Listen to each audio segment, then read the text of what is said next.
aí, galerinha do terceiro ano, essa será mais uma videoaula, né? Essa será a nossa 19ª videoaula e hoje a gente começou essa videoaula de uma forma diferente. Todos estão somente me escutando, vocês não estão me vendo. A Pro optou por trabalhar esse tipo de aula para que eu possa usar as tecnologias quando eu precisar passar um vídeo, uma imagem diferenciada para vocês. Vai ser mais prático do que a Pro ficar mostrando em folhas, porque corre isso da gente ficar com a atividade desfocando. Então, vamos proceder do mesmo jeito que a gente procede em todas as aulas. Vamos iniciar nossa aula de hoje com a correção da nossa atividade da aula passada, nossa atividade de História, falando sobre a associação de bairros. Então, todos aí do terceiro ano vão pegar o livro e vão abrir na página 261 para a gente fazer a correção da atividade. Então, o primeiro pergunta, o que é associação de bairros? Então, todos vão escrever aí. É um conjunto formado por moradores para resolver problemas do bairro. No segundo fala, você conhece alguma associação de moradores em seu bairro? Qual é o nome dela? Então procura aí a mãe, ao pai, a uma pessoa adulta, se no bairro de vocês tem associação de moradores e qual é o nome da associação de moradores do bairro de vocês. Geralmente a associação de moradores tem o quê? O nome do bairro, né? Associação de moradores de bairro tal. Então procura aí a mãe. Se não houver, né? Não tem associação de moradores, a gente escreve. No meu bairro não possui a associação de moradores. O terceiro é todo sobre a questão de respostas pessoais. A Pro vai auxiliar vocês no sentido de que vou dar algumas ideias de como vocês responderem essa atividade. Então, primeiro diz assim, pense em uma associação de moradores do seu bairro que você gostaria de criar. Então, quem vai criar essa associação é vocês.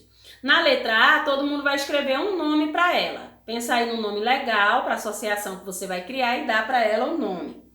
Na letra B, você vai dizer quem são as pessoas que vão compor essa associação de moradores. Fora as pessoas que moram no bairro, vocês ainda podem colocar outro tipo de profissional para ajudar vocês, como médicos, professores, advogados, né? Pessoas que poderiam ajudar de alguma forma os moradores do bairro, né?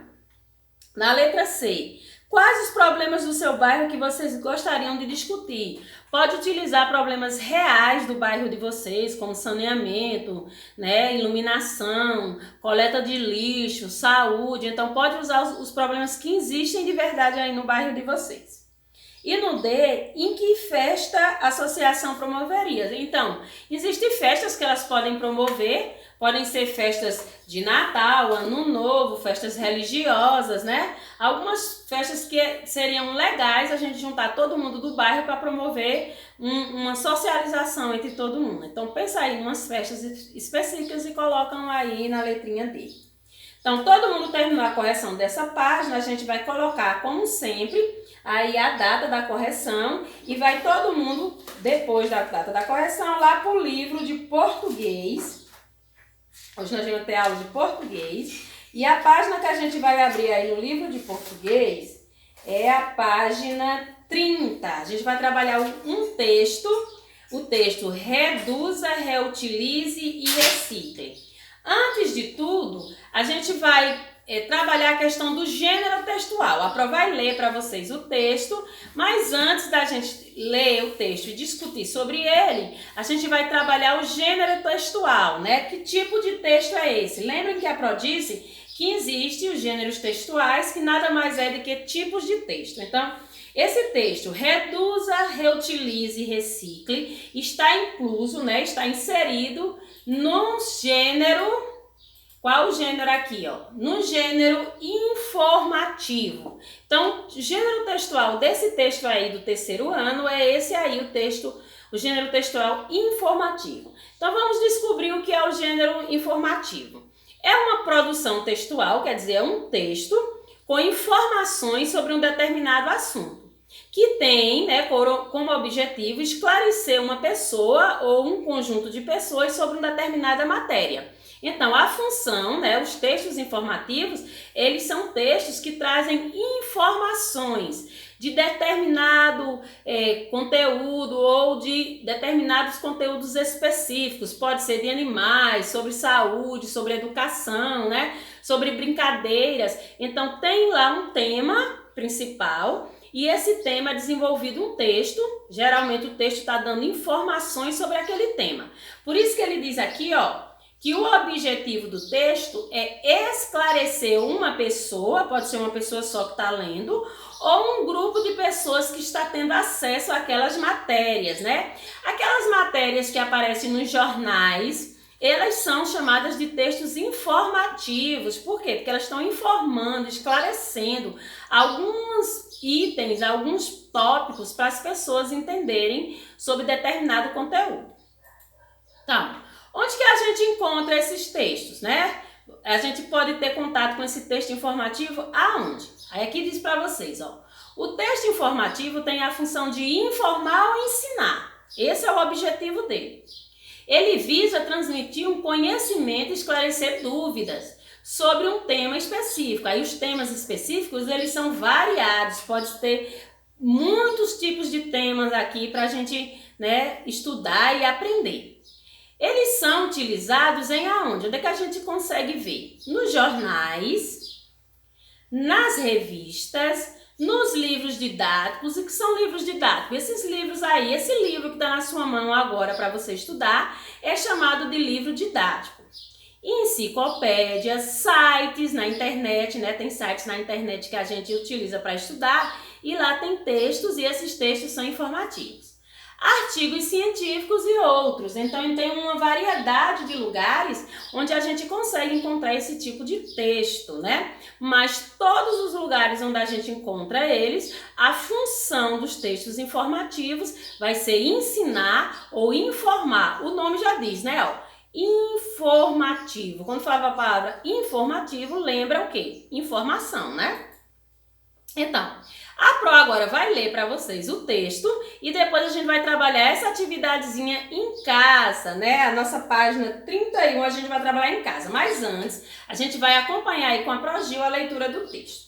Então, vou começar aí a leitura do texto para vocês, ó.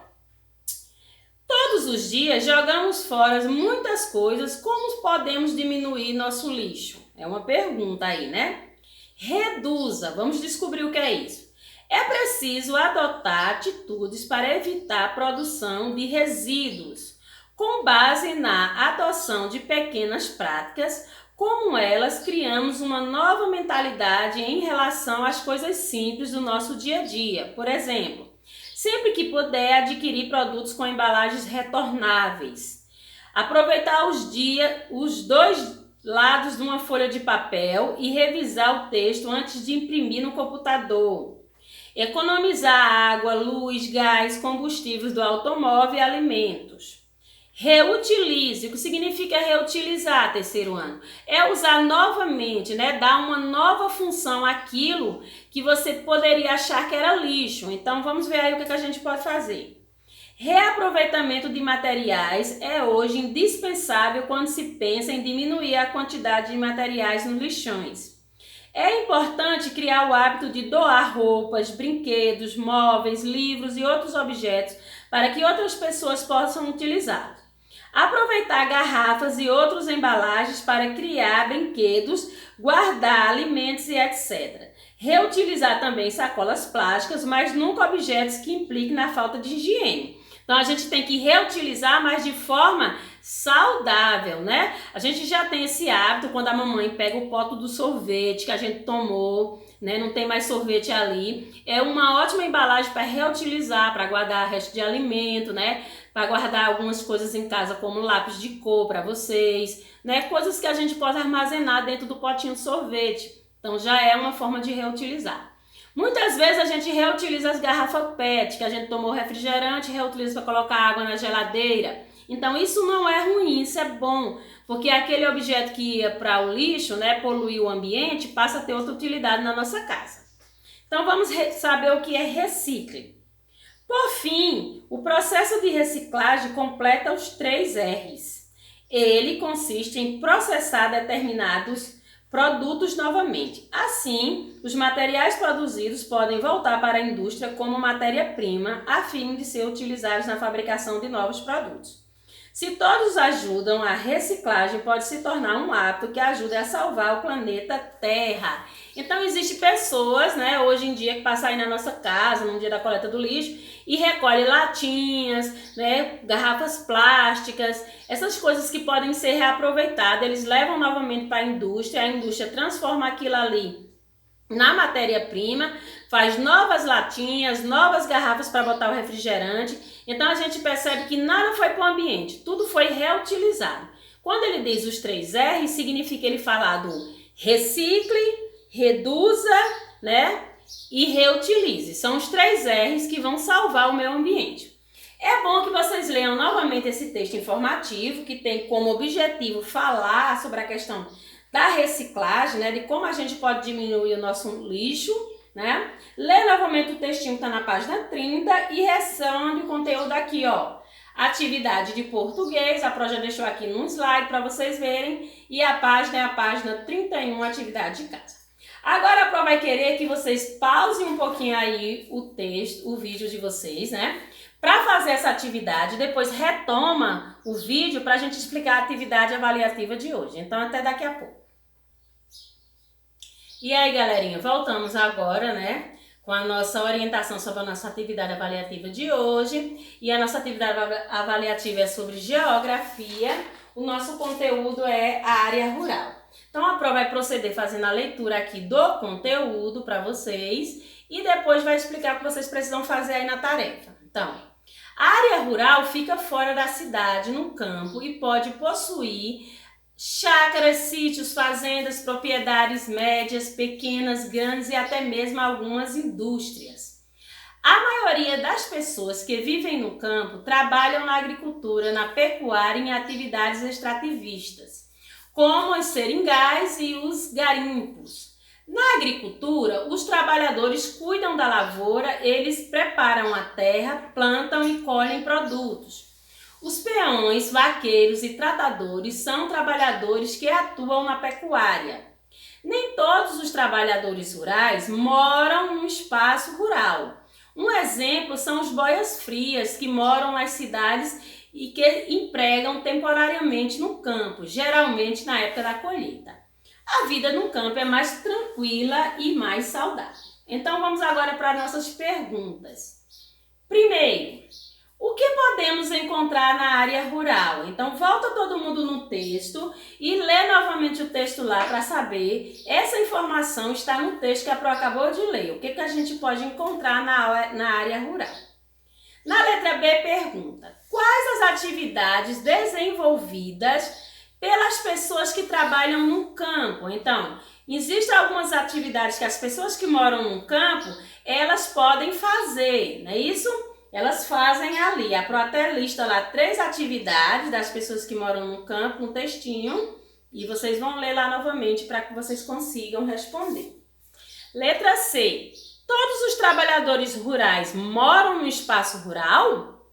Isso é uma resposta verídica. Se a gente disser sim, todos moram, vai dizer por quê. E se a gente disser não, todos não moram, a gente também vai dizer por quê.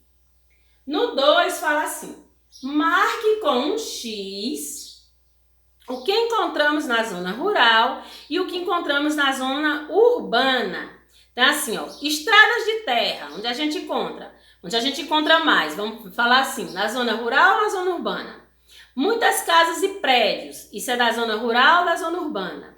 Carros, ônibus e caminhões, a gente tem maior quantidade na zona rural ou na zona urbana? Casas simples, isso são elementos da zona rural ou da zona urbana? Carro de boi e carroças, grandes avenidas, muitas lojas, poucos moradores, muitas plantações. Então a gente vai ler aqui as informações e vai assinalar com um X aqui nas 2 colunas, de acordo com a resposta correta. E aí o terceiro diz assim: procure no caça-palavras coisas que encontramos no campo. Então, aqui nesse caça-palavras vão ter algumas palavras, algumas coisas que são oriundas do campo. A gente só encontra no campo. No 4 fala assim: Observe as imagens e diga se as encontramos no campo ou na cidade. Tem aqui um rapaz no rodeio, um hospital bem grande, né? E um curral para os animais ficarem lá. Então, essas três gravuras aqui e aqui embaixo, né? Aqui embaixo, nos quadradinhos, a gente vai dizer se isso aqui a gente encontra na cidade ou no campo, né? E vai classificar nos três. Então, a gente vai ficar por aqui na nossa aula de hoje. Na próxima aula, a gente inicia novamente com a correção da nossa tarefa, não é? Do jeito que a gente faz em todas as aulas. Então, gente, até a próxima aula, viu?